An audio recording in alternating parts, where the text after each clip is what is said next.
আজ আপনাদের কাছে আমার অন্যরকম একটা প্রচেষ্টা। আশা করি আপনারা সকলেই খুব ভালো আছেন। আজ আর ব্লগ ভিডিও নয়, আজ আমি আপনাদের জন্য নিয়ে এসেছি সম্পূর্ণ অন্যরকম একটি ভিডিও, আর সেটা হলো একটা রেসিপির ফুল ভিডিও। আমার এই রকম ভিডিওগুলি আপনারা আগে শর্ট ভিডিওতে দেখেছেন, কিন্তু আজ আপনাদেরকে পুরো লং ভিডিওর মাধ্যমে আমি দেখাবো। আর এটা খুব একটা নতুন রেসিপি নয়, কিন্তু আমি আমার মতন করে যেহেতু বানাচ্ছি তাই আমি আপনাদের সাথে সেটা শেয়ার করলাম।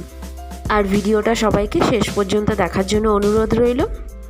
তো চলো আর সময় নষ্ট না করে এবার আমরা সোজা রেসিপির দিকে যাই। এখানে আমি নিয়ে নিয়েছি 4টে কাতলা মাছের পিস আর সাথে এক টুকরো মাথা। এখানে আছে মিডিয়াম সাইজের 2টো আলু, আর আলুগুলোকে আমি এই রকমভাবে কেটে নিয়েছি, একটু মোটা মোটা রেখেছি আলুগুলোকে। আর নিয়েছি এইরকম সাইজের 2টো টমেটো, টমেটোগুলোকে আমি কুচি কুচি করে কেটে নিয়েছি। আর নিয়েছি এখানে কাঁচা লঙ্কা, কাঁচা লঙ্কাগুলোকে আমি এভাবে কেটে মাঝখান থেকে এরকম চিড়ে নিয়েছি।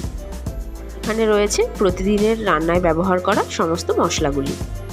চলো তাহলে এবার রান্নাটাকে শুরু করি। এদিকে আমি কড়াইটাকে গরম হওয়ার জন্য বসিয়ে দিয়েছি।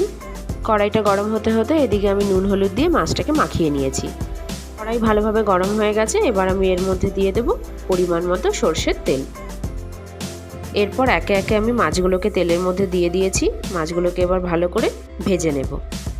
মাছের এক পিঠটা ভালোভাবে ভাজা হয়ে গেছে, এবার মাছগুলোকে আস্তে আস্তে করে উল্টে অপর পিঠটাকেও ভালো করে ভেজে নেব। মাছগুলো ভাজা হয়ে গেছে, এবার তেলটাকে ঝরিয়ে আমি মাছগুলোকে একটা একটা করে তুলে নেব, আর বাকি মাছগুলোকেও একইভাবে ভেজে নেব।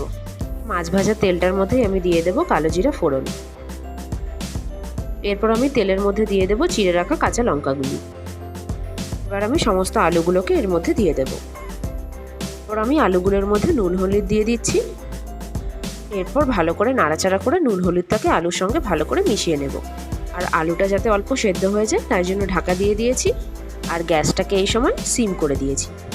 ঢাকাটা তুলে নিয়েছি, আর আলুগুলো একটু সেদ্ধ হয়ে গেছে, আর ভাজাটাও মোটামুটি লাল লাল হয়ে গেছে। এই সময় আমি টমেটোগুলো এর মধ্যে অ্যাড করে দিলাম, আর দেবো টমেটোর উপরে একটু নুনটা দিয়ে টমেটোটাকে ভালো করে নাড়াচাড়া করে আর একটু ঢাকা দিয়ে রেখে দিলাম যাতে একটু টমেটোটা সেদ্ধ হয়ে যায়।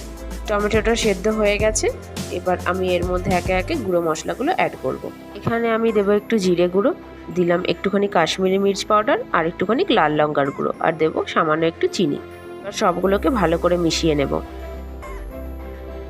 সমস্ত মশলা দিয়ে আমি এটাকে ভালো করে কষিয়ে নিয়েছি।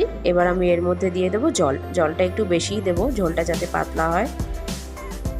জলটাকে ভালো করে মিশিয়ে ঢাকনা দিয়ে আলুটাকে আরেকটু ভালো করে সেদ্ধ হওয়ার জন্য রেখে দেব।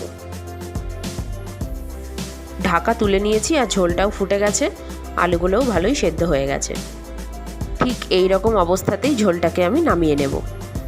এইবার ওই কড়াইটাতেই আমি তেল দিয়ে দিয়েছি, আর দেবো একটু কালো জিরা ফোড়ন।